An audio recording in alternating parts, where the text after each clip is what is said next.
So let's talk about something that affects all of us, even if we don't always see it happening. How do big organizations, we're talking governments, major companies, talk to us about huge decisions? Things like new infrastructure projects or big policy changes. How do they make sure the right people are actually part of the conversation? Well, that's what we're digging into.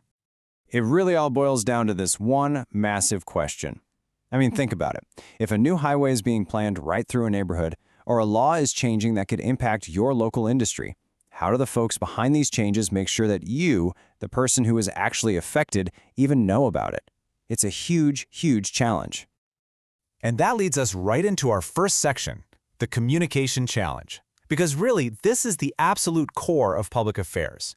Getting the right information to the right people at the right time.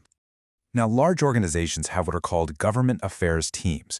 Their entire job is to be that bridge between the organization and the public, making sure community voices are heard. But in a world with so much noise, how do you possibly cut through it all to reach the people who matter most on a specific issue? So what's the fix? How is technology stepping in to solve this puzzle? Well, the answer is a really interesting shift in thinking. It's about moving away from just broadcasting a message to everyone and instead pinpointing it based on the one thing that truly matters here: location. This whole approach has a name. It's called Precision Community Outreach. And the core idea behind it is actually pretty simple. It's not about who you are, it's about where you are. The communication becomes hyper-relevant because it's focused only on the specific geographic areas that are actually going to be impacted by a decision. And just look at how detailed this can get. Seriously, this isn't just about targeting a whole city. You can literally build an audience around one specific voting district, or trace the exact path of a new railway line, or even zero in on just the few blocks surrounding a new development. That is incredibly precise. Okay, that all sounds great in theory, right? But what does this actually look like in the real world? Let's make this real and dive into a couple of examples. All right, first up, let's imagine the government is considering a big regulatory change, something like adjusting the tax on a certain product. This kind of thing could affect an entire industry, all the way from the manufacturer down to the little corner store. An industry group would want to make sure that everyone involved is in the loop, right? We're talking about the local businesses themselves, all their employees, their customers, and pretty much anyone else in the community with a stake in it. Using this kind of tech, they can focus their awareness campaigns exactly in those key regions. Okay, for our next example, let's think big. Picture a massive infrastructure project, maybe a new mine or a huge renewable energy development. This is the kind of thing that can totally transform a local area, sometimes for the better, sometimes for the worse, and people are, naturally, going to have a lot of questions. I mean, put yourself in their shoes. If a giant project is proposed near your home, what would you be asking? You'd probably be thinking about these exact things. How is this going to affect my commute? What does this mean for the local environment? Will it bring jobs to the area? What's the real benefit for us? This is the stuff people actually care about. And this is where that precision outreach becomes so important. A company can actually walk the local community through the whole process. They can deliver targeted info about public consultation periods, share the detailed project plans, explain how they're going to handle issues like traffic, and really lay out the benefits for the community. It's a pretty powerful tool for transparency.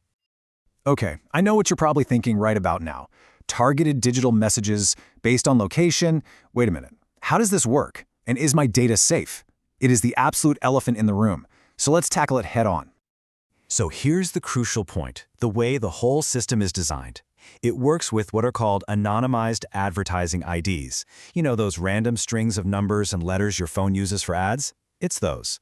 They are not linked to you personally. And, this is key, the data only comes from apps where users have explicitly opted in to share location for these purposes. This slide right here breaks it down perfectly. The system uses anonymous signals to know that a device is in a certain area. But look at what it doesn't use: your name, your phone number, your email, anything at all that personally identifies you. That line is never, ever crossed. And this quote from the source material really just hits the nail on the head. The whole purpose isn't to build a profile of a person. It's all about making the message relevant to a place. It's about making sure residents who live near a proposed construction site get the info, not about knowing who those residents are.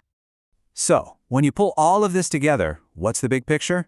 Well, it really points toward a much smarter, way more efficient way of handling public conversations. And the results are pretty clear. For these organizations, it means they can engage the right people way more efficiently. They stop wasting money talking to irrelevant audiences, but, more importantly, it means their message actually gets heard loud and clear in the regions that need it most. That supports a healthier public discussion, and it can all be done at a massive scale. At the end of the day, it really just boils down to this: using modern tools to forge a better, more direct connection between these huge organizations and the communities they operate in. It's all about being precise, respecting privacy, and making sure the dialogue is happening with the people who have the most at stake. And that kind of leaves us with one final thought, doesn't it? In this age of just constant information overload, is this kind of super precise, privacy-aware communication just a cool innovation? Or is it becoming an absolutely essential tool for the future of how our communities and our democracy work? It's definitely something to think about.